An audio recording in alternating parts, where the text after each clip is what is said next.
Jimmy Henderson here with the Real Texas Realty Group. Thank you for joining us on the very first episode of The Closing Call. Let me tell you a little bit about who I am and why in the world you should be listening to me. So I am the founder of the Real Texas Realty Group, and God has been very good to us over the last 8.5 years, which is how long I've had my license. I've been blessed to close right at 500 transactions. So I've been around the block a few times, and I just want to share my heart with you. I really wish that when we were buying our first home 15 years ago, or when I first got started in real estate, I would have had the knowledge that I have now, or at least a podcast just like this one, where I could have some of those questions answered. So the purpose of this podcast is very simple. We're going to be interviewing some of the industry leaders and getting into some topics such as how to buy my very first house. What information do I need when I'm purchasing my first home? Are there first-time home buyer programs available? We're going to get into lending as far as what lending programs are available and what is the minimum credit score that's required and down payment and all of that good stuff. We're going to talk to sellers as well. If you're considering putting your home on the market, you may want to ask questions like staging and decluttering and positioning your home properly when it comes to pricing. How can you get the most bang for your buck? We're going to tackle those things as well. But we're also going to get into things such as short-term rentals and Airbnbs. And do I rent my house out when I'm going to buy a new one? Or should I sell and take my big hunk of cash and put it down? And what do those options look like? Investing as well. I flip houses with my business partner. We've done that for several years now. We do multifamily investing as well. So we're going to cover those things also. What does it take to get started in investing? Should I flip or should I flip and sell, or should I flip and hold on to it as a rental property? So those are great questions. I know that lots of people have been throwing those things around, and I want to tackle them. I want to do them on a one-on-one setup and scenario with just you and I. And then also, again, we're going to be bringing in some great visitors and some guests to the podcast that I know you're going to enjoy as well. So let me cover a little bit about who I am personally. My wife and I, her name is Linda, and she's been a godsend to me. Without her, I would be not even half of the man that God has allowed me to be. So on a personal level, we've been married right at 20 years now. We have 3 beautiful children. And I teach our young couples Sunday school class at our church. I've taught that class for about 11 years now, and I thoroughly enjoy it. I love teaching. That's the gift that I believe God has given me. But I really enjoy spending time with our young couples. That's a passion that God has given me. So one of the reasons I really like working with first-time home buyers.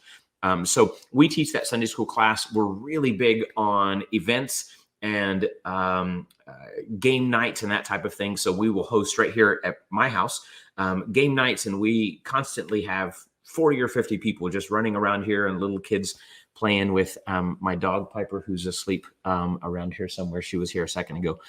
So we do that here. We enjoy cooking and just having a great time together with good fellowship. And so that's who I am. On my TikTok channel, my handle is Jimmy the Traveling Realtor. And I tell you that because we travel a lot. As every chance God gives us, we are gone somewhere. We are out of the country quite a bit. I think just last year alone, we were in Italy and in Ecuador doing some short-term mission trips there. But we're in Mexico 2 or 3 times a year. We do cruises a lot, and I really, really enjoy that. So on the TikTok channel, you'll find obviously real estate things as well, but a lot of our travel adventures. We are foodies by nature. We love food. I love food. So we're doing videos on great restaurants and things that you would never expect to be as good as they actually are. So we get into that quite a bit as well. I've mentioned several times through the podcast already, and you'll find as you continue to listen that my faith is a big part of who I am. I am a believer first and foremost, and then a husband and a father, and then I'm a real estate agent and investor after the fact. I believe that foundation has to be laid. It has to be laid very well, or everything else just kind of crumbles. So you don't have to be a believer to work with us, but you're going to get from me someone that's always going to look out for you. I promise you, if we do business together, not only am I going to pray over you and I'll pray over your family, but I'm going to pray over the transaction. Every time I submit an offer, or if we have offers that come in, or we put a house on the market, I'm praying over that transaction.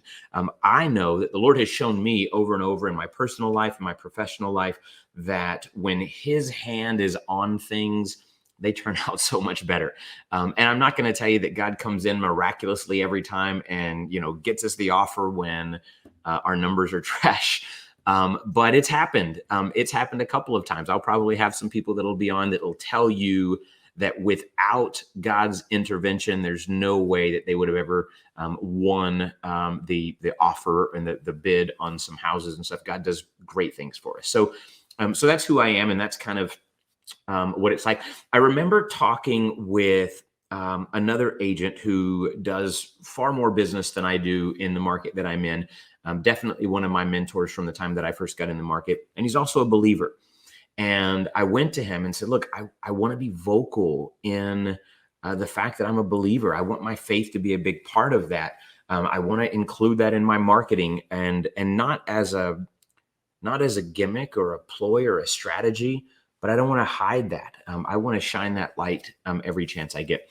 And he told me, he said, I appreciate your burden, but I wouldn't do that if I were you. If I were you, I would leave that out of it, because you're going to push people away, and they're not going to, if they're not Christians, they're not going to want to work with you and this type of thing.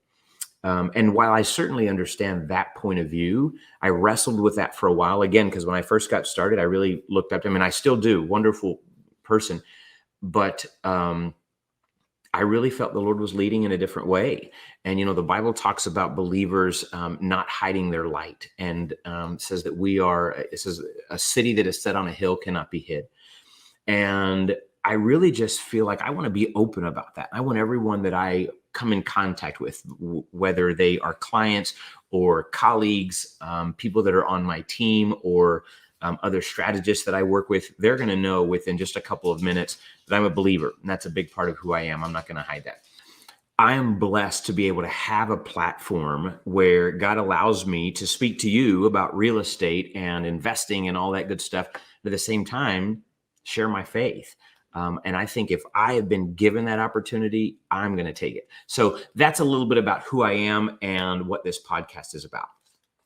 I want to talk to the new agents that are out there. Maybe you're brand new, just got your license, or just about to get your license and ready to just tackle the world and wondering, where do you start? Well, if you've got any kind of sales ability at all, if somebody puts a customer in front of you that's ready to buy or ready to sell, you should be able to close that deal.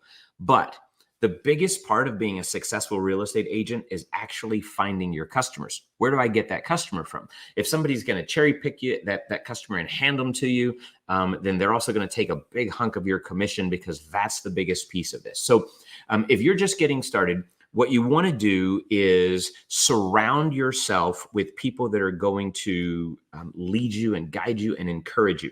Now, I'm not necessarily talking about the big box brokerages that have tons of training and they will tell you how to work your schedule and all that good stuff. I'm not saying those are bad necessarily, but it could be something as simple as having a mentor that will answer your phone whenever you call them, and Google, right? You pair those two things together and you're going to do fantastic. That's what I did. When I first got started, I didn't have somebody that would answer the phone if I called them every single time. So a lot of the things that I learned as an agent, which I know this is news to you, they don't teach you how to be an agent when you're going through classes to get your license.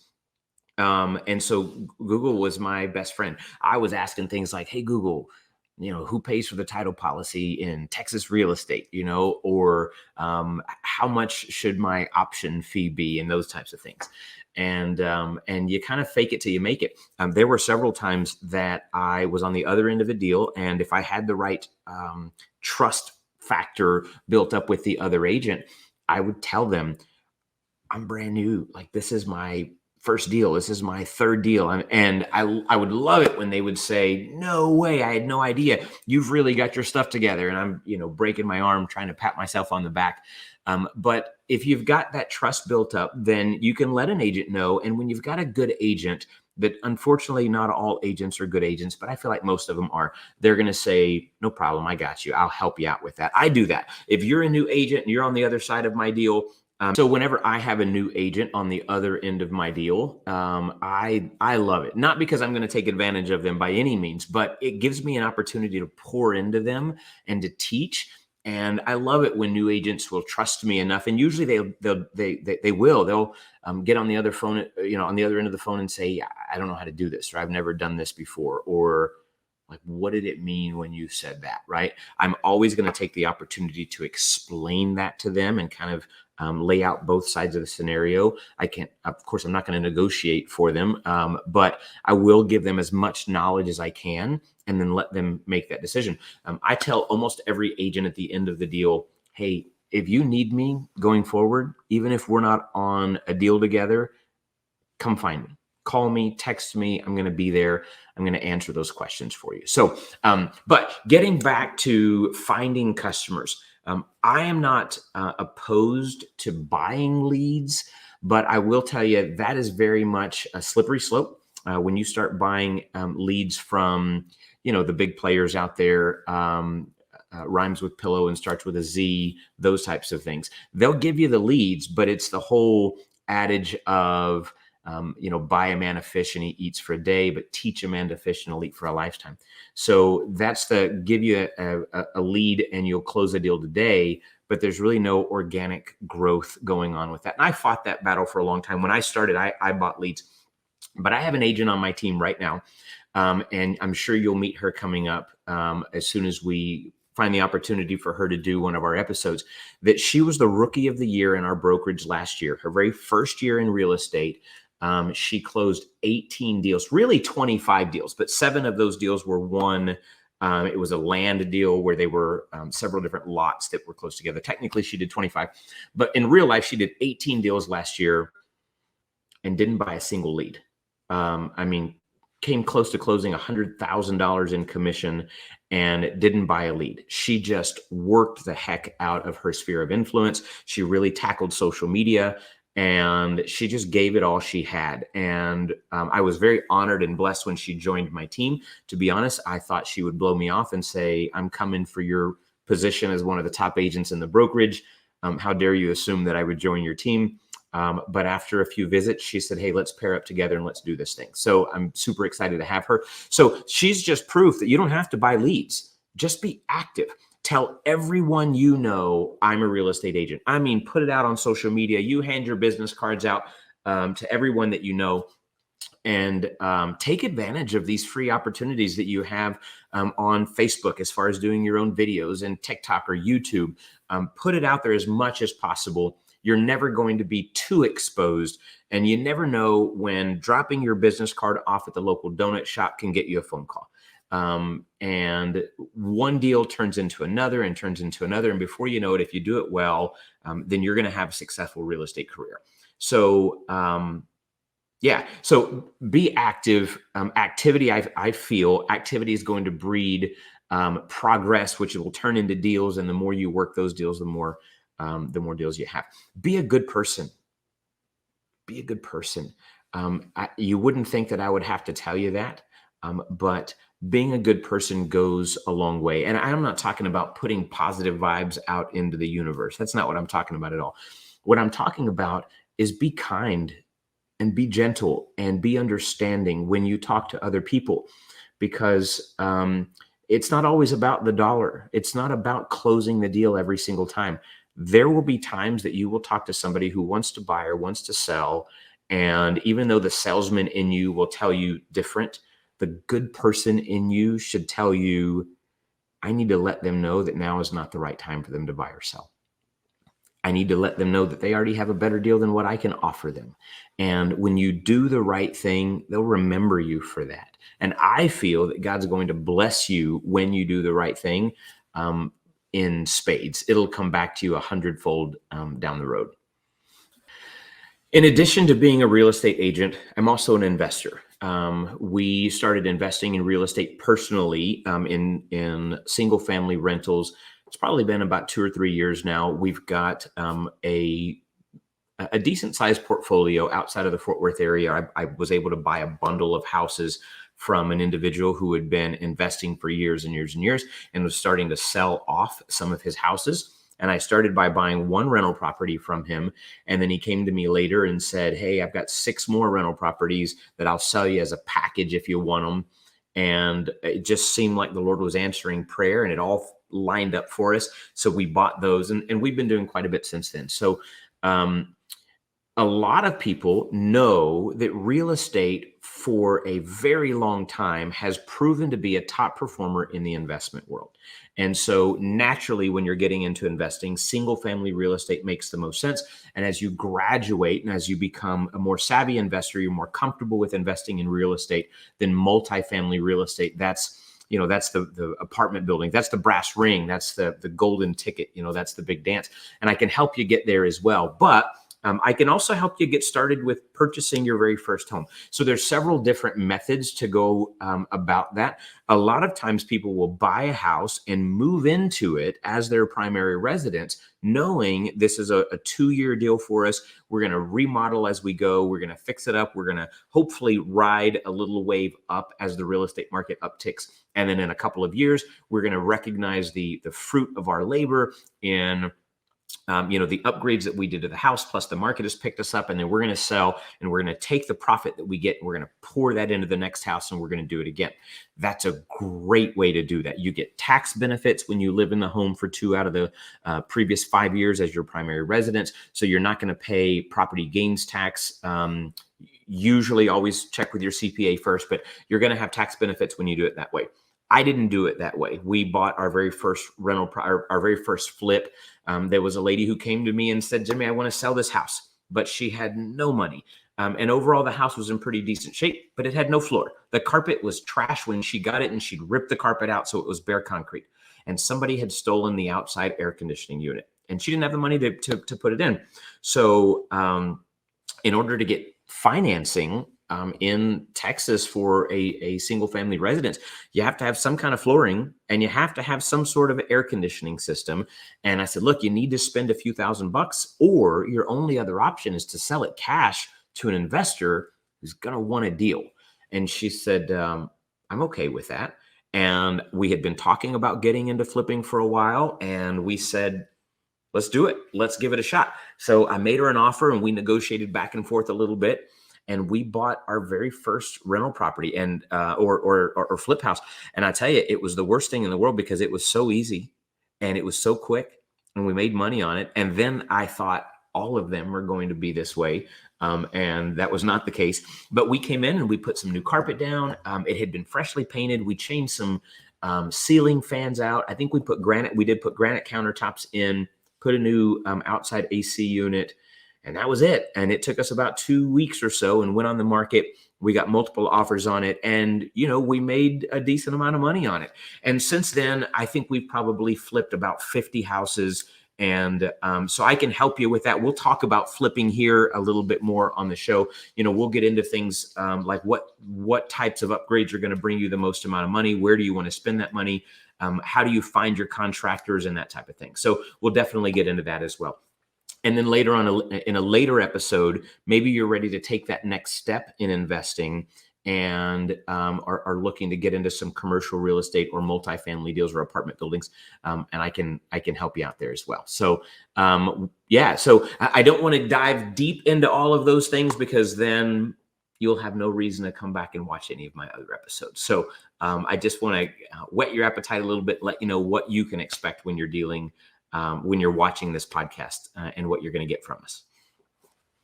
Guys, it's time to wrap things up and wind down, which is a little heartbreaking for me because this is our very first episode and I really feel like I want it to go on forever, but I know we can't do that.